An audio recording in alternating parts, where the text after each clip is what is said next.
everyone, let me introduce myself. I am Rahel Purwati with NPM 2341151. Under objection, I will paste some material for the economic statistics course with the theme data disconnection. Sebelum kita membahas lebih lanjut materi ini, mari kita mulai dengan memahami apa itu pemutusan data dan mengapa konsep ini penting dalam statistika ekonomi. What is discretion theory? Discretion theory is a branch of statistics that deals with the process of making descriptions under conditions of uncertainty. It involves mathematics model and algorithms to help scores the best course of actions among several alternatives. Jadi, teori keputusan adalah cabang statis yang mempelajari proses pengambilan keputusan dalam kondisi ketidakpastian. Teori ini menggunakan model matematika dan algoritma untuk membantu memahami tindakan terbaik dan beberapa alternatif yang ada dalam kehidupan sehari-hari. Kita sering dihadapkan pada situasi di mana kita membuat keputusan tanpa mengetahui dengan pasti apa yang akan terjadi di masa depan. Oleh karena itu, teori keputusan sangat penting untuk membantu mengurangi resiko dan memaksimalkan hasil yang diinginkan. Misalnya, dalam konteks bisnis, seorang manajer harus membuat keputusan investasi dengan mempertimbangkan berbagai faktor yang tidak pasti seperti fluktuasi pasar, perubahan kebijakan pemerintah, dan perilaku konsumen. Tanpa teori keputusan, proses ini tidak bisa terjadi pasti sangat membingungkan dan berisiko. Jadi dengan menggunakan model dan algoritma yang ada dalam teori keputusan manajer tersebut dapat mengevaluasi berbagai skenario dan memilih opsi yang menawarkan keuntungan terbaik dengan resiko yang paling rendah. Selain itu, keputusan juga dapat digunakan dalam berbagai bidang lainnya seperti ekonomi, kesehatan, teknik. Dalam ekonomi, teori ini membantu dalam merumuskan kebijakan yang efektif berdasarkan analisis data dan prediksi perilaku pasar dalam kesehatan. Teori keputusan ini juga digunakan untuk menentukan pilihan pengobatan yang optimal bagi pasien berdasarkan data krisis atau penelitian secara keseluruhan.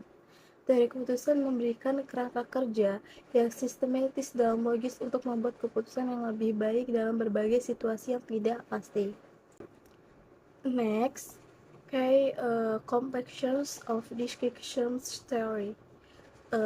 There are several case components in description theory. Description starts of neutrals, layers, and description criteria.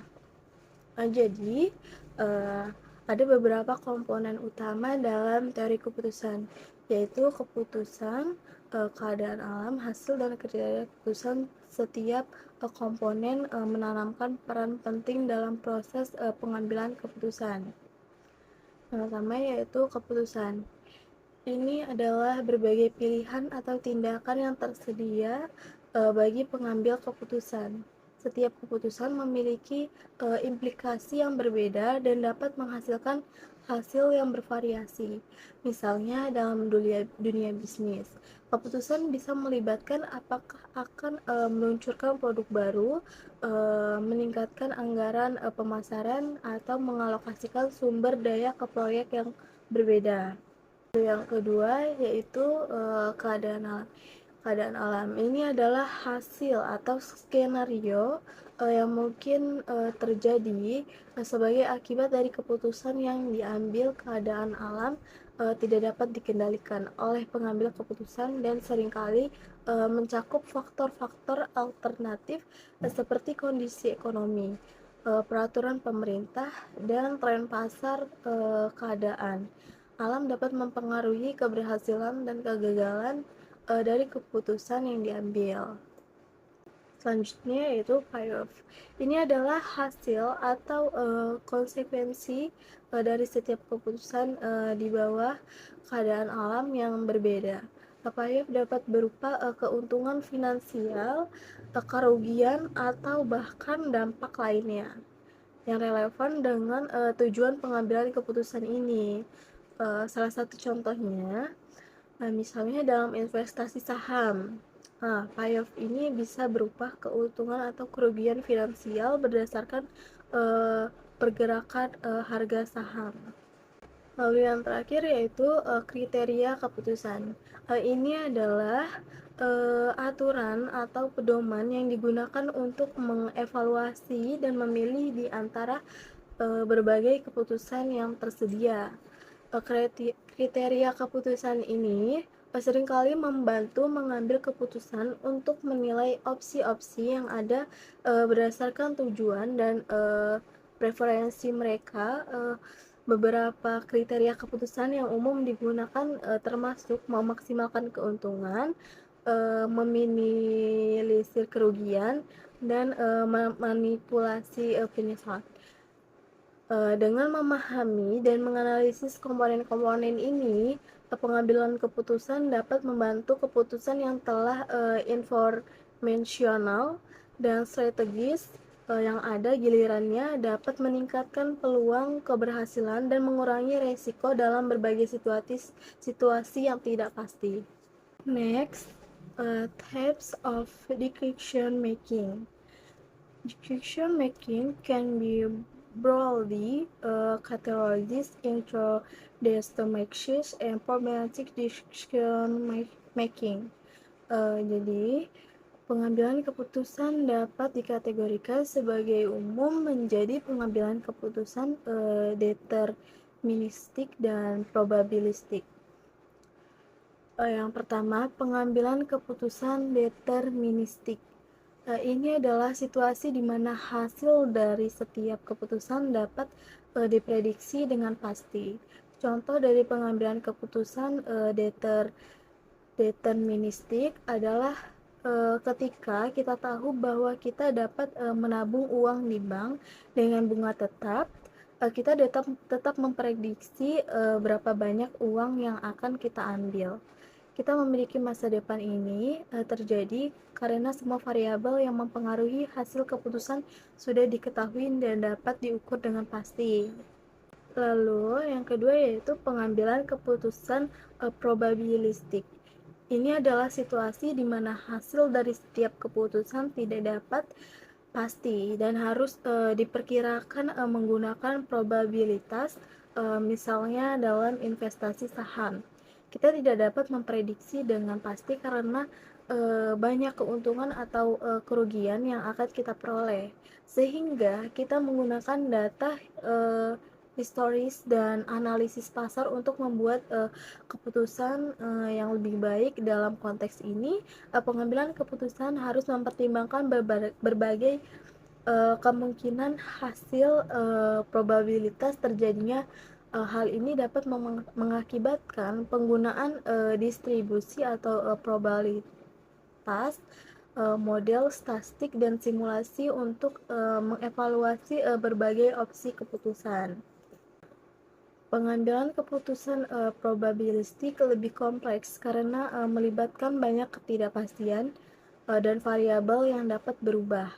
Oleh karena itu, dipergunakan alat dan teknik yang lebih canggih untuk mengelola ketidakpastian ini. Beberapa alat yang sering digunakan dalam pengambilan keputusan probabilistik termasuk analisis skenario, pohon keputusan, dan sistem Monte Carlo. Ya, itu alat-alat ini sangat membantu mengambil keputusan untuk memahami berbagai kemungkinan hasil dan memilih opsi yang paling sesuai dengan tujuan dan toleransi resiko mereka. Dengan menggunakan pendekatan deterministik dan probabilistik, pengambilan keputusan dapat lebih siap menghadapi berbagai simulasi yang tidak pasti dan membuat keputusan yang lebih informasional dan bertanggung jawab. Decision-making strategies. There are several strategies asset and decision maximum criteria maximum maximal corrections, minimal minimal selection corrections, and expected value corrections. Jadi ada beberapa strategi yang digunakan dalam pengambilan keputusan, yaitu kriteria maksimum, kriteria maksimal, kriteria minimal, triggers, dan kriteria nilai ekspektasi. Yang pertama, kriteria maksimin adalah memilih keputusan dengan kerugian paling sedikit. Ini cocok untuk situasi di mana kita ingin memaksimalkan resiko terbaik.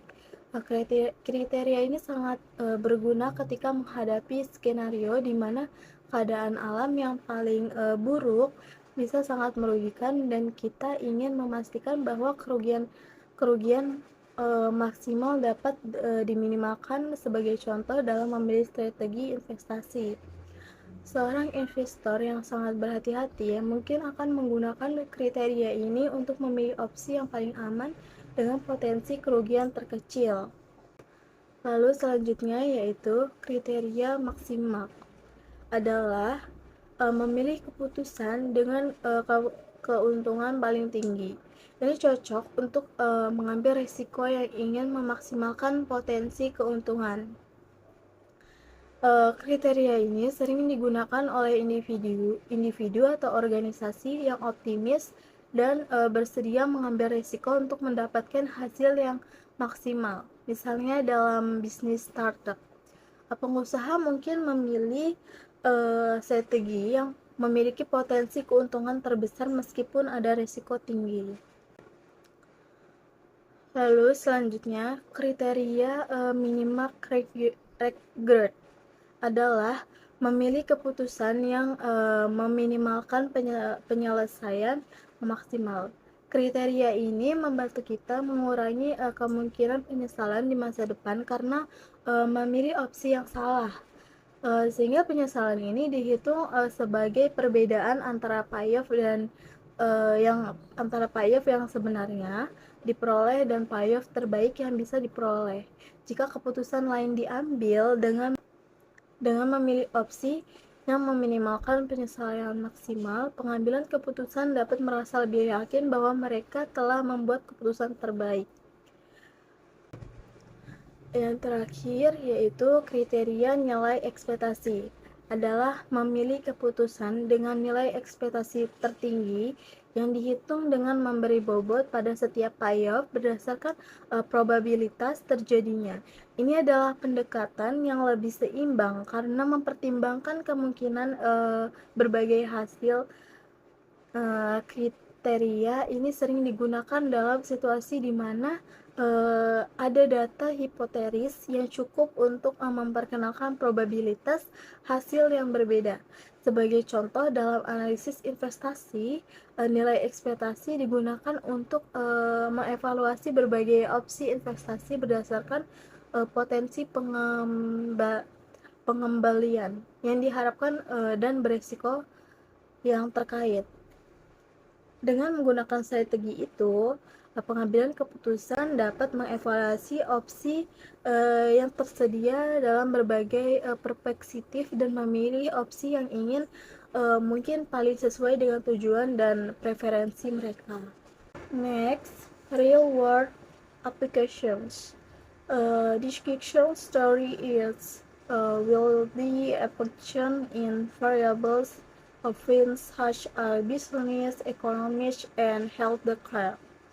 Jadi, teori keputusan banyak ditetapkan di berbagai bidang seperti bisnis, ekonomi, dan kesehatan penerapan. Teori ini sangat luas dan mencakup berbagai aspek kehidupan industri, yaitu yang pertama, bisnis. Dalam dunia bisnis, perusahaan menggunakan teori keputusan untuk perencanaan strategis, alokasi sumber daya, dan manajemen risiko. Misalnya perusahaan harus membuat keputusan mengenai strategi pemasaran, investasi dalam proyek baru, atau penetapan harga produk. Dengan menggunakan teori keputusan, perusahaan dapat mengevaluasi berbagai pilihan yang ada dan memilih opsi yang memberikan keputusan terbesar dengan risiko terkecil.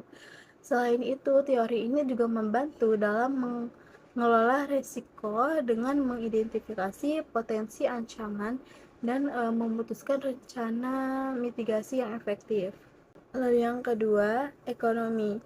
Dalam bidang ekonomi, ekonomi menggunakan teori keputusan untuk memprediksi perilaku pasar dan membuat rekomendasi kebijakan. Misalnya dalam menentukan kebijakan moneter atau fiskal. Pemerintah harus mempertimbangkan berbagai faktor seperti inflasi, penguburan, dan pertumbuhan ekonomi. Dengan menggunakan teori keputusan, ekonomi dapat menganalisis data dan tren pasar untuk membuat keputusan yang lebih informasional dan strategis. Contohnya dalam penerapan Contohnya dalam menentukan suku bunga, Bank Sentral menggunakan berbagai model keputusan untuk mengevaluasi dampak potensi dan berbagai kebijakan moneter terhadap stabilitas ekonomi dan pertumbuhan.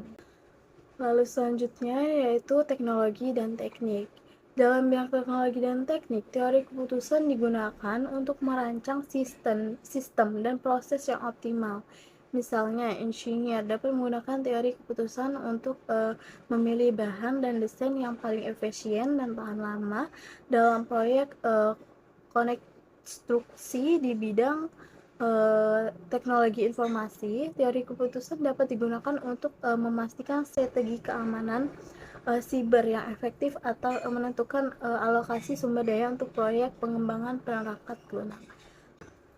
Lalu yang terakhir yaitu lingkungan. Teori keputusan juga ditetapkan dalam pengelolaan lingkungan untuk membuat keputusan yang berkelanjutan dan ramah lingkungan. Misalnya dalam pengalokasian sumber daya alam, teori keputusan dapat digunakan untuk menilai dampak lingkungan dari berbagai aktivitas dan memilih tindakan yang meminimalkan kerusakan ekologis dalam kebijakan perubahan iklim. Membuat keputusan dapat menggunakan teori keputusan untuk merencana strategi migrasi dan adaptasi yang efektif. Jadi dengan penetapan yang luas ini, teori keputusan memberikan alat yang kuat bagi pengambil keputusan di berbagai bidang untuk membuat keputusan yang lebih baik. Berdasarkan analisis yang matang dan data yang akurat, ini yang memungkinkan pengambilan keputusan yang lebih informasional, strategis, dan bertanggung jawab. Yang ada, gilirannya dapat meningkatkan hasil yang diinginkan dan memaksimalkan risiko dalam berbagai situasi. Next, conclusion. This fiction story is crucial in statistics that helps. This fiction markers negative and scoring by providing standard methodologies for evaluating different approaches. Jadi, sebagai kesimpulan, teori keputusan adalah alat penting dalam statis yang membantu mengambil keputusan, menginvestigasi ketidakpastian, yang menyediakan metodologi terstruktur untuk mengevaluasi berbagai pilihan yang ada. Dengan memahami dan menetapkan prinsip-prinsip dasar teori keputusan, pengambil keputusan dapat mengurangi risiko dan memaksimalkan manfaat dari setiap keputusan yang diambil.